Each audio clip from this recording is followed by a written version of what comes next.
How on earth did I make this? Did I make friends with a rhino? No, it's After Effects animated 3D objects. Let me show you. First, I have a clip of myself I recorded in an After Effects composition.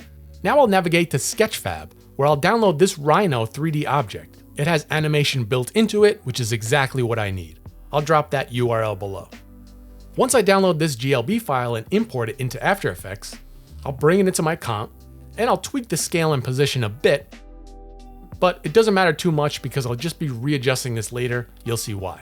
Now I just need to match the movement of my camera and apply it to my Rhino layer. So now I could click on my video clip and go to Track and Stabilize, Track Camera. Once the 3D camera tracker is completed, I can select a few points on the ground near my Rhino, and I'll click Create Solid in Camera. And I'll tweak the solid position a bit, and I'll use the parent pick whip of my Rhino, and holding Shift, I'll parent it to my track solid. Now it'll get all messed up, but that's okay. I'll just tweak the position once again. This is why I didn't go too crazy in the beginning setting the position. And once I get it in place, you could see that the camera movement is matched perfectly. Now comes the fun part, adding the animation. Alright, so if you're familiar with my channel, then you know how many different AI tools I've used, but I wanted to stop for a second and show you my new favorite, easy to use, all-in-one AI tool. It's called Fodor, and it gives you everything you need for just the cost of a few cups of coffee.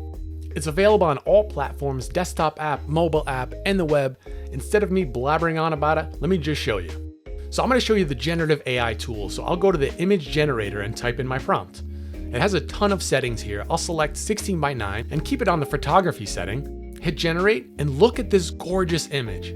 I'll take it one step further and bring that image into Fodor's image to video. Pasting that same prompt, let's make it high definition, hit generate, and voila, just like that, you have a beautiful cinematic shot all created in Fodor. There's also an AI upscaler which comes in super handy, face swap, zombie and cartoon generators for some real fun, and that's just scratching the surface. And there's so much more you could do. Click the link below to try it out for yourself. So I'll drop down my GLB layer and I'll go to Animation Options, and under Name I'll select the action, which is the animation. And just like that, the Rhino has come to life. It's looking good, but now we'll dive into the hard part, creating the shadows and lighting. First, I'll create a new light. This will be an environment light, making sure Cast Shadows is on. I'll navigate to one of my favorite sites, HDRI Haven. I'll drop that link below too, and I'll search for Overcast, and I'll select this one, sort of matches my scene, and I'll download this HDR file, and I'll import that file right into my comp. I'll hide the layer, and in the settings under my environment light, under Source, I'll select that HDR file. And you'll see the lighting changes based on this HDR image.